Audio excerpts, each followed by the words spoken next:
Welcome to yet another day. Actually evening भइसकेको छ and म चाहिँ आज इभिनिङ वकको लागि अलिकति हाम्रो यहाँ बत्तिमको बारीमा आएको तलनिर यहाँ जङ्गल छ यहाँदेखिबाट एकदमै जङ्गलहरू सुरु भएर तल खोलासम्म छ टिस्टा सो मेन कुरा चाहिँ के हो भनेदेखिलाई इट्स इभिनिङ अनि एउटा इभिनिङ वकमा यसो फिजिकल अलिकति एक्सर्साइज पनि हुन्छ अनि त्यो गर्दै गर्दा म एउटा भ्लग पनि बनाउँछु भन्ने जहिले पनि मेरो एउटा मोटिभ हुन्छ भनौँ न एउटा किनभनेदेखिलाई यस्तो हुन्छ आफूलाई मन परेको कुरा मात्रै गरेर आफ्नो फिजिकलाई के बडीलाई दामी बनाउनु चाहिँ इट्स भेरी इन्ट्रेस्टिङ अनि क्वाइट इजी जस्तो पनि लाग्छ मलाई तर तपाईँलाई नमनपर्ने स्पोर्ट्सहरू तपाईँलाई आफ्नो के भन्नु आफ्नो फेभरेट स्पोर्ट्स नखेलिकन तपाईँले आफ्नो जिउ घटाउनु अथवा फिजिकल्ली आफूलाई फिट राख्नु चाहिँ इट्स इम्पोसिबल जस्तो लाग्छ किनकि मेरो पनि वेट लस जर्नी घट्दै घटाउनु पनि सक्छु बढाउनु पनि सक्छु भन्ने खालको भएर तर अब कम्प्लिटली घटाउनु चाहिँ सकेको छुइनँ सो त्यही सिलसिलामा चाहिँ यसो निक्लेको अनि ब्युटिफुल जग्गा छ ब्युटिफुल जङ्गल छ अनि since I am a nature guy I just feel like home when it comes to the wilderness अब यस्तो हुन्छ नि जङ्गलहरूमा आउँदाखेरि चाहिँ I feel complete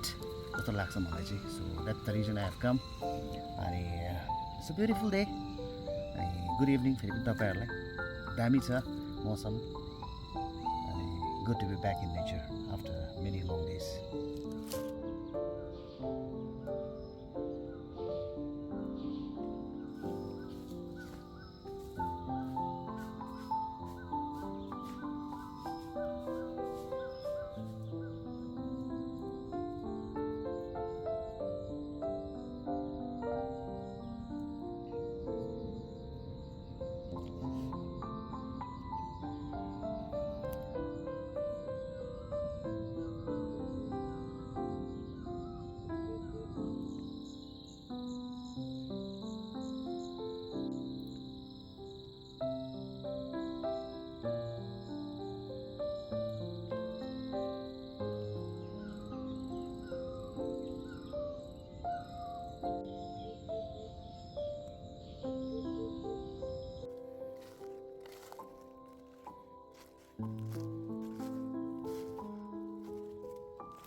So that's it for today. अलिकति मेरो फ्याट पनि घट्यो होला अनि आई विस तपाईँहरू पनि यसो इभिनिङ वक गर्नुहोस् एनिवेयर एनी टाइम सो तपाईँहरू गर्नुहोस् म पनि त्यही जर्नीमा छु एन्ड आई होप तपाईँलाई भिडियो मन पऱ्यो होला सो इफ यु लभ अथवा तपाईँलाई मेरो भिडियो मन पऱ्यो भनेदेखिलाई please do subscribe follow anything तपाईँको फेसबुक इन्स्टाग्राम युट्युब सबैमा मेरो सेम प्रोफाइल नेममा छ सो तपाईँहरूले गएर पुरानो भिडियोहरू राम्रो छ त्यो पनि तपाईँले हेर्न सक्नुहुन्छ and enjoy your life stay healthy and stay happy see you in the next blog